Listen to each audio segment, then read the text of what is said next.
All right, welcome back to another live. I'm Joseph Lewin, and today I'm excited to be joined by Hosanna Hansen, the founder of H&H Consulting, and she focuses on helping leaders really engage their teams in consulting and coaching on how to create a better culture that people want to be a part of. And so, one thing that we're going to be really talking about today is how do you create a culture that nobody wants to leave? I know for me personally, and for a lot of us, we've worked places that we didn't want to leave.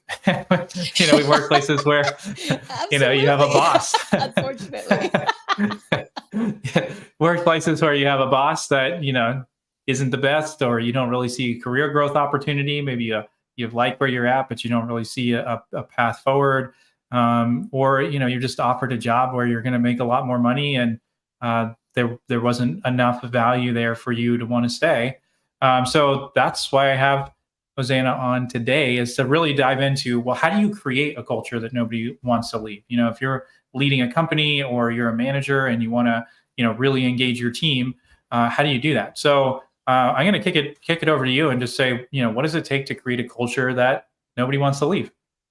Absolutely. Well, first of all, Joseph, thank you so much for having me on. I love this topic so much. I worked in corporate for years and years and learned from trial and error a lot of times. And so my goal here is just to be able to help others. But I really think oftentimes we think of culture, there could be like two misconceptions of it, of like it's the party, the rah, rah, rah, like let's get the bean bags and have cornhole, right? Exactly. Yeah. Which is a great part of it. You know what I mean? And then oftentimes if you like ping pong.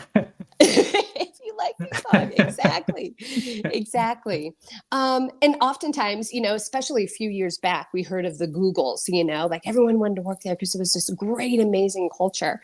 But there was this fabulous book that just recently came out called 9 Lies About Work. And one of the things they talked about was that people might initially be drawn to your name of the company because of the big rah-rah, but they stay because of the leader they're working for, their team that they're on. And so I really believe that culture starts right there at that grassroots level. If you are a leader, you can create the culture within your team that no one wants to leave. And how you do that, I feel like at the core, every human being wants to be known, wants to be seen, wants to be valued, and wants to know that they are contributing to something bigger than themselves. Yeah, I love that. And actually, to kind of tie that into something that I hear quite a bit, is, I've helped people, and I'm helping people create personal brands and start shows where they're able to meet people and, build relationships that way. And one thing that I hear when I'm talking to somebody that is at a larger company is, well, what happens when people start doing that and they leave? And I think really the main answer to that is, for one, probably have more than one person doing that on your team. But number two is you have to create a culture that they don't want to leave, where, just because somebody gets offered a little bit more money, they're not going to just jump ship. And the only way to do that is, like you said, to really know the people on your team and for them to have an understanding of where they fit into the bigger mission of the organization. And then, also how staying at the company and pursuing that mission is going to help them achieve their goals in life. So, how are they going to grow within the organization in the areas that they want to grow in? And if they're able to see that path forward, you have to end up paying people a lot more money to entice them to leave if they feel known, they're part of something bigger, and they really see a path for them to grow in that organization. Absolutely. I so strongly believe that as a leader, it is my responsibility to be able to pull or draw out from those who are on my team the gold that's inside of them and make them the very best that they can be, and come alongside and push them to as high as they want to go. Now, it's not everybody is super ambitious and wants to be the next CEO, but I want to give them that opportunity that they can try things safely and fail within my leadership. And I think as a leader, it's really hard because we have two sides of the coin. We have expectations that are put on us from the company from above that we're trying to meet these goals and certain performance and production. But then Yep. also we have a group of people underneath us that we are responsible for. And so how do we create a high performing team where as a leader, you can meet the goals and expectations that are set on you, but also how do you then enable and empower your team to make them feel exactly what we're talking about, known, seen, connected, so that the end result is those uppers see like, okay, this team is actually producing what they should be producing, and they're overproducing, or this team is really successful. What is it? And so that Yeah. moment, what is that? And honestly, I really think so oftentimes as leaders, we can be ill-equipped. Not all of us. I think there's a statistic out there that only 10% of people are natural born leaders, meaning they come into a Mm. situation and they naturally know how to rally their troops and how to lead a group of people. And so that means the majority of us who are promoted into this role, we don't know what we're doing. And oftentimes we don't Yeah. have the support of someone, so what does that look like? So oftentimes we're just, stumbling around, and that's kind of one of my passions, because I've seen that those leaders oftentimes then get self-protective, and then it can create toxic environment because they don't want their insecurities known. Like, wait a minute, am I a poser? Did I get put into this Mm. position, but maybe I shouldn't have had it, so now I need to put up these defenses. So as a Yeah. leader, how can we get them to bring those guards down, connect with their team, and then really excel and soar far beyond what they maybe even thought they could? And one of those ways I really think we can do that is through connection, like very practical. Like, if you are a current leader right now, what is one way that you can really start to implement this? And that is through connection. And I believe those Yeah. I connection like that. points can be very simple. So it can be your one-on-ones. You're gonna hear a lot of little facts and statistics. I love books and little things like that. And I'll throw some of my favorite leadership books in the chat so that you guys can have them as well. But there was data recently released that the leaders that had weekly check-ins with each team member, those teams were more engaged and more productive than others. Mm. And the interesting thing, leaders, is that it wasn't based on quality. It was just based on having it. And so often I Mm. think we kind of get, stuck up on, well, what am I going to say? And what am I going to do in those one-on-ones? And yes, absolutely, leaders, you need to get your check-ins. You need to learn the status of projects and things like that. But I would really encourage you to take that time too, to sit back, take your leader hat off, and pay attention to the person in front of you. Is there a connection point of what do they like to do? Ask questions that are outside of the realm of what they're currently working on, so that this team member is no longer just project manager A in front of you that has a portfolio of Yeah. X, Y, and Z, but now it's Bob, who has a wife, Mary. He loves to go biking on the weekends, and his favorite thing is camping with his wife and dog. Now you have this connection point, and that person now begins to feel seen beyond just their title. So it's just small things that bring that connection. Or I often think about like the water cooler conversations. And sometimes that can be hard because we are hybrid or we're remote, but that could be, Yeah. if you're in office, legitimate crossing paths with someone, but if you're not, it can be on Slack or on Teams. Hey, just reaching out. I know that you said you were going camping this weekend. How did it go? Like something very small. I think as leaders, sometimes we don't realize how those very small connections actually, small little questions actually create a strong, strong connection within our team where they feel like, wait, I belong. Like someone wants to know Yeah. about me. And that's really And they're powerful. much more likely to give you the benefit of the doubt when something goes wrong, when people feel like Absolutely. you know them and you care about them and they know about you and you kind of let them in on your life to a degree too. It's actually interesting because on Friday last week I had Roy Heinz on the show, and he was a college basketball coach for 25 years and is kind of taking that coaching philosophy as an executive at a company now. And he said something really similar. And he was talking about how people think that the greatest coaches are like total drill sergeants and jerks. And they sometimes will come across that way when you're seeing them like on TV or whatever. But he said the best Right. coaches by far have know every single one of their players on an individual level. They know what's going on in their Hmm. life, and they have a real individual connection with them. And then because they've done that, they've built a rapport to be able to push them to be their best on the when they're actually playing. And then the same idea is true in the business world too. Like when you know people, you've built that personal rapport, you have some personal connection with them, then yeah, it goes a lot further. And it's actually interesting because my previous boss was the first person that's actually really done that, especially during a scheduled one-on-one. And it was not his natural, like it was something I know that he had to work on, and he talked about that. But then also he would catch himself and like start going into something work related up front. And then he'd be like, wait a second, how are you doing? Yeah, right. And then, he genuinely listen and we talk about it. And, then we, talk about what's going on for 5 minutes, 10 minutes. And then, usually we would get towards things that were going on.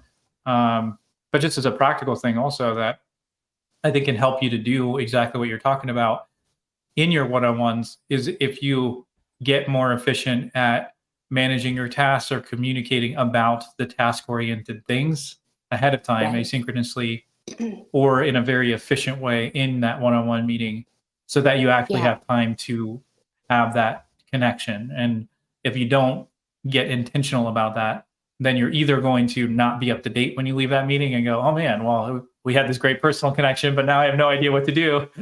Right. Or, Exactly. There's you go definitely a through all the balance. tasks and then, you haven't created that rapport. So yeah, I really, really love what you're sharing there. So tell me about a time when you've seen a leader really engage somebody, and it could even be something that you've seen where you've engaged somebody on your team in the way you're talking about, where the leader was focusing on really understanding and knowing that person on their team, and Yeah. then how that impacted that the team member. Yeah, absolutely. Yeah, I'll give a personal example. I worked for a startup tech company, and all of those entrepreneurs out there, you know that resources can be slim, and you have to try to get things done with some duct tape and string. And so I had a customer Yep. service team, and at the time, I didn't have extra resources to actually give to them, but they were the most important. We had calls coming in. I needed to make sure that those phones were being answered. I needed to make sure that our clients were being taken care of. And the amount of money I could give them wasn't that much. So they weren't necessarily compelled by the money. So I knew I need to create a culture. I need to create a place Mm, where they enjoy coming. And so, just very practically, for me as a leader, now I'm really outgoing. And so, every leader's a little bit different. So, it's going to be a little bit different. So, maybe my story might not totally resonate with all those introverts out there. But with my team when I came into office. Before I hunkered down in my office and got heads into whatever task it was, I made sure I put my stuff down and I made sure I went back onto the floor and greeted all of my customer service agents. There was that, again, mm, I was trying to build that connection point. Hey, how's your son? I know we had a soccer game last night. How'd it go? Oh, went well. Okay, great. And then, oh, I'm so sorry that, this is going on. That's great. But there was a connection point that was made. But then on top of that, I really was very intentional in trying to bring some additional added value to them outside of again the work. So we did a year of awesome. And so everyone got this book of a year of awesome. And it was a little bit of a self-development that we could do within our team. And they could take some time out from the day to work on that. We would also just do some fun things in office. And I would kind of humiliate my own self because everyone loves when a boss, humbles themselves. And so we would do little dance parties. We would have a little movie day. And then I would also do skip levels. Again, resources were tight, but we just did it on a budget. So I would take him to coffee, or I would take him out to ice, like ice cream just right down. But it was building that rapport so that we had seasons where our call volume was massive. And I knew that I was going to need to ask hey, can you give a little bit more? And sure enough, the team was willing because they knew if I was asking it, like there was a reason, and we had built that rapport. And so that's one thing leaders as well, is when you build that rapport, it also helps build trust. And so when you have that big project, or you have something that comes down, because we all know that it kind of disrupts our work, but we're going to have to make that demand or that ask on our team, it's that much easier because that rapport is already built. And they go, okay, we know this isn't normal. And so if Hosanna is asking for this, then there must be a reason.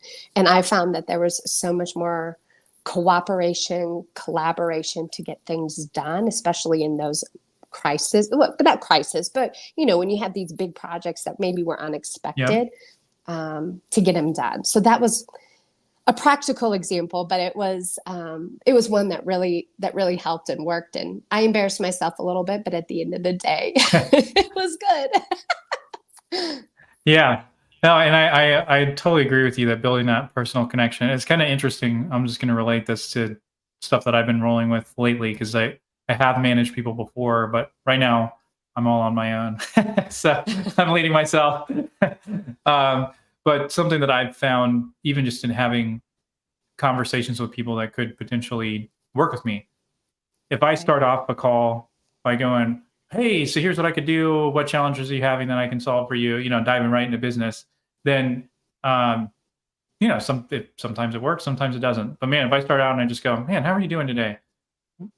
Did you guys do anything interesting? Did you do anything interesting over the weekend? Or, oh, I saw you live in Denver, used to live in Denver, whatever, and you just start with personal connection with that person, and not so that you can use it to try to leverage something for the future, but genuine, just, it's way nicer to connect with people. And when you have that attitude and that approach in sales conversation, you are able to, it just progresses to deals a lot faster. You tend to find a better fit people. They are more trusting of you. And so if you're going to have to negotiate on something, there's a much better chance that it's going to be beneficial for you. And it all comes from taking 3 minutes on the front end to go, hey, looks like there's a kid's drawing on there. On your wall, do you have kids? And oh no, that's my niece. Oh, and they talk about that for 10 minutes, and then you get to the point of the call and they're just so much more open to what you have to say. So anyway, just saying, whether it's to your employees and leading them, or in a sales conversation, no matter what situation you're in, taking that time to really make connection and make people feel known and appreciated is completely underrated. Yeah, absolutely. And, we've kind of talked about leader and teams, but if we go up to that executive level, we go up to that C level, if we really start understanding, they're worried about the bottom line and the dollar, and attrition is so expensive. If you lose someone and have to rehire someone, sometimes that can be 2 to 3 times the salary of that particular role. And so at that level, if we can realize, okay, if I can start developing my teams and my leaders in such a way that makes them sticky, it's going to save me money. My operational expense is going to go down. It's going to increase my profit. And especially now we're seeing, with our economy, there's a lot of layoffs going off, and there's a lot of uneasiness. A lot of people in the workforce are kind of a little on edge going, am I next? Or maybe your company just had a layoff, and and they're like, it just, and there's a shuffling around. This, oftentimes we want to hold on to our purse strings at this moment, but this is a perfect time to go, let me pour some resources in, because it's going to be a whole lot cheaper, a whole lot more savings to you at the end of the day, to bring someone in, or to just focus on your culture, your leader, and your team now. Yeah. And if you can start building that now, then losing people. And so honestly, I think 100%. this Yeah. I is mean, and the interesting thing perfect is, time. to your point, you don't, it doesn't even have to cost you anything, or something small, getting ice cream for Absolutely. somebody, or just legitimately just taking 3 minutes to shoot somebody an email, send them a thank you card in the mail, Yeah. send them a gift card to go somewhere, or just reaching out through Slack, beginning of your one-on-one, whatever the case is, just having that Yeah. personal connection goes so far. Excuse me. Couple things here real quick. So Yes. Evan Doyle was joining. He said one-on-one employee-led weekly check-ins are where it's at. So just wanted to pull that up there. Shout out to Evan. Good job. Yeah, thanks, Evan, for jumping on. Evan's here in Cincinnati. You're awesome, Evan. Thanks for joining the live and jumping in. Yeah, so one question that I was talking to somebody this week about this live, and one thing they said when I was talking to them, I'm going to throw you a little bit of a curveball. Normally, I don't like to do this, but I'm going to throw you a little curveball. I think you can handle it. Is when you have, so, you're going to be intentional, you're going to build rapport, you want to, make people feel known, and really diving into that side of things. I think this is especially true of high achievers. Like if somebody's brand new in the workforce, what you just talked about is going to go an incredibly long way. And I think it will, to a degree, no matter where you're at. But sometimes you get these rock stars, super high achievers. They're also savvy people. And when you start implementing some of these things, they might start feeling like, okay, you're looking over my shoulder. How are you going to use this against me? Especially if they came out of a toxic culture, they might not really be willing to or want to share things about their personal life, and they might be on guard for that kind of thing. And they, Absolutely. so anyway, the question I'm getting at here is, how do you implement this without discouraging the people who are those high achievers that, have some of those feelings going on in the back of their mind? Absolutely. You know what? I want to say this to you. It has to be authentic to you, because someone is going to know if you are just doing it for the sake of doing it. And you don't want that. There has to be an authentic piece of getting to know someone. And maybe it takes a while, and that's okay too. Like I've had team members that were incredibly open, and that's great, and that's fabulous, and you click right away. But then you have some of those that I kind of like, those little prickly, they're a little porcupine, because to your point, they've been hurt before, and that takes time. And so a lot of that is just, as a leader, you proving yourself to them, and it's continuing to show up, continuing to do what you say you're going to do. I think as leaders, we talk about connection, but then communication. I don't even know if there's such a thing as over communicating, but when your team knows that when you communicate or when you say something, that your word is your word, that speaks volume, especially to those really kind of prickly, they're a little resistant. That's okay. Those prickles will eventually come down when they realize, oh, she's the real deal, or he's the real deal. They're not just saying something to micromanage me or to do X, Y, and Z, but they genuinely care about me, or they're giving me the real information. So I would say with those, just I like that. Continue to be consistent, and it's okay. Not everybody's going to spill their guts, and it has to just come naturally. So maybe it will be a little bit more statusy with those type of people. You can ask, hey, how's your weekend? And they might give you a fine, and that's it. but maybe eventually they'll open up a little bit more. Or maybe they'll let something slip, and you're able to Yeah. have a little conversation on it. Yeah, I like that. And I think something that you just said that really does address, oh man, looks like the live is having an issue on LinkedIn. So, oh well, we'll keep rolling and hopefully it works itself out. Yeah, one thing that you just said that I think really addresses that question is this person in particular has had a leadership team basically come up with all this culture stuff that they're going to do, and they make it this huge deal. And then by the time it filtered down to him, it basically ended up being a ton of work for stuff that he's like, I'm busy doing my job. I'm actually doing great at it. I'm happy. Right. What I'm not happy with is being asked to do all of these, additional things and go read these books and all this stuff that now is coming out of my free time or using sales. So it's like, or that's just coming directly at a time that I would be spending on deals. So it's legitimately coming out of my pocket. And, Right. I think what something you just talked about is, if you have an initiative like this, not just saying, okay, everybody's going to ask this question in your one-on-ones or making it something that's super structured. It's more like training your leaders how to connect with people on an individual level on your team and training them how to do that. And then if you take that approach, then every leader is going to be able to really make that connection with each individual person. Yep, absolutely. Absolutely. Cool. Well, to wrap it up, what are some practical steps that somebody listening to this can take? They have somebody reporting to them or a few people reporting on their team. I know you mentioned one-on-ones and, you've mentioned a few things, but if they could do something tomorrow, they have a one-on-one tomorrow, what is the first thing that you would recommend that they do to implement, or really, I guess I'd say something they can implement to help the person on their team feel known, feel heard, feel appreciated? Yeah, absolutely. I think that the first thing is just connection. Finding some point of interest or some point in which you as the leader and them as your team member that you connect on.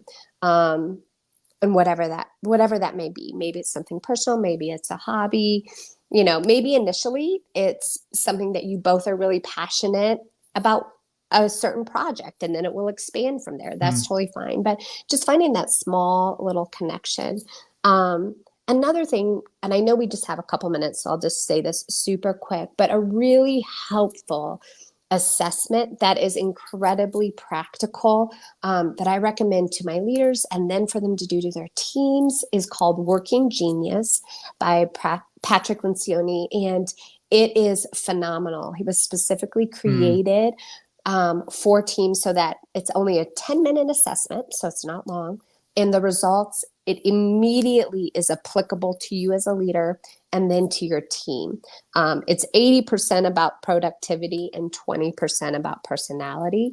But it helps you as a leader understand how you naturally lead.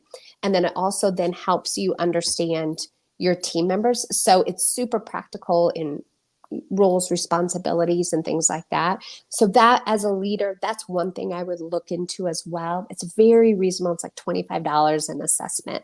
And it's instantly applicable. So that helps you and your team and how to delegate. So that's another tool and resource I would really look into. Awesome. I love it. Yeah. So just to finish off here, what are some ways that people can learn more about what you're doing? And also, I'd love for you just to give a quick kind of pitch of how you help people, because I know you help people at different levels. So what does it look like to work with you, and how can people find out more? Absolutely. Well, Hosanna Hansen, H&H Consulting. I'm here on LinkedIn. My name, you can clearly find me. You can DM me. I help leaders just one-on-one with kind of what we talked about here. I'm really passionate for the leader. I've been in that role for quite some time, and I've had good people who supported me and then others who weren't. And so I did a lot of trial and error. And so I really just want to be that support and that cheerleader to that leader. So there's that way. I'm also a Working Genius facilitator. So coming in and doing workshops for your team or your organization. So those can be half day or full day. And that gives you these tangible tools that when I leave, you then can go forward and implement. And it really changes, revolutionizes, brings productivity, collaboration, a common language. It's awesome. And then we kind of talk about that C level, that fractional, almost like a come in and help them with their culture. So we'll do employee surveys, we'll understand their pain points, we'll understand if there's some development. We usually start with a workshop, the Working Genius, and then we go from there. I give a prescribed roadmap of maybe what I would recommend based off pain points that we've seen. And then based on what they want to do, we can then move forward from there. And you can find me LinkedIn. You can also find me at hosannanoel.com. I will put that link in our chat. I'll also put a couple books that I referenced today just as resources of great leadership books that I found. And also for anyone who goes to my website, there's just my newsletter. If you subscribe to my newsletter, I'm going to do a drawing for a free 60-minute consultation with me or a coaching session, whatever is helpful. So be sure to do that. I'll put the link in the excuse me, in the comments as well. So be sure to do that. I would love to talk and see how I might be able to help you. Awesome. Yeah. And if you're looking to level up as a leader, definitely connect with Hosanna, reach out. Thanks again for coming on the show. Really appreciate it. And see you next time. Thank you so much.